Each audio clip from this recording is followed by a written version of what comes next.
do a quick vid of the neck. Don't know if you can see from this, actually there's a couple of bits here, actually, where are we, about there I think, that need a little bit more work just to get rid of some of the lacquer.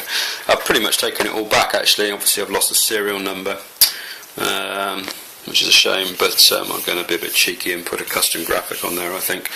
And obviously I've lost the decals off the front as well. This has all been refinished right the way back down. You can see it's a beautiful smooth thing. What I've managed to do is it had a lot of damage on the end of the neck, so I can show. On the end here, there was a lot of damage, gig damage, you know, usual stuff, smacking into cabs and what have you, when you're being a bit careless. So I've managed to refinish all the edges. I've got a cylinder sander, so it had to go over that, and then I've obviously finished it all off.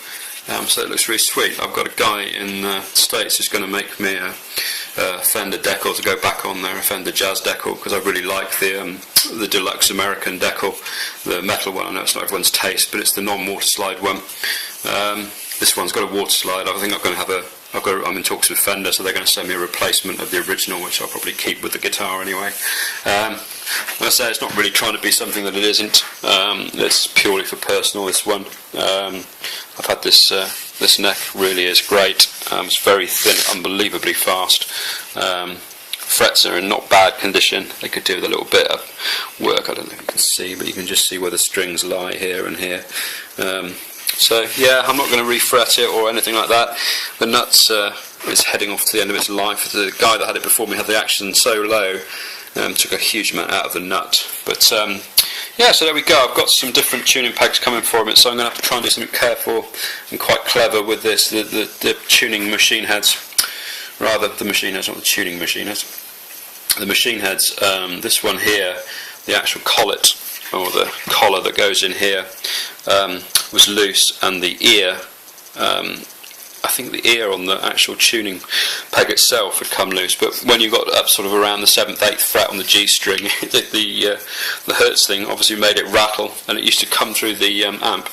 Bit bizarre, but I ended up having my daughter's scrunchie across here just to hold it still, which is a shame. So it needs some new tuning pegs, and I've got some coming.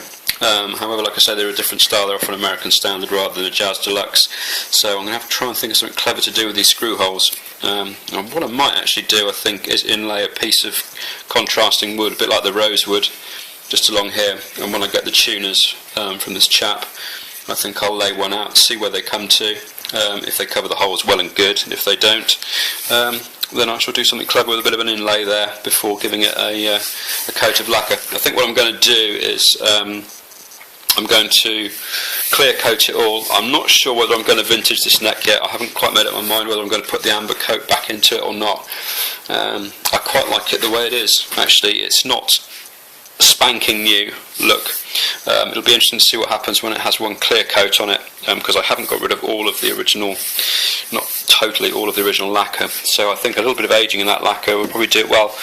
And then I shall probably gloss up the headstock up to about here.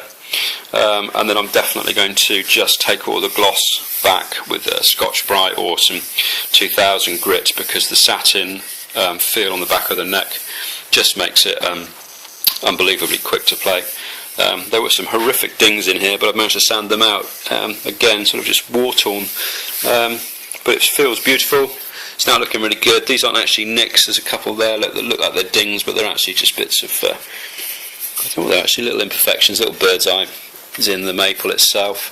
It's actually quite a nice neck, I think, quite straight grained for a Mexican. It's not American, as you can see. Nice grain pattern, nothing too horrible. There's a little bit of tight grain on here, but it's actually a really nice neck. So hence the work that's going on to it. So as this goes on, I shall progress and take photographs. See you later.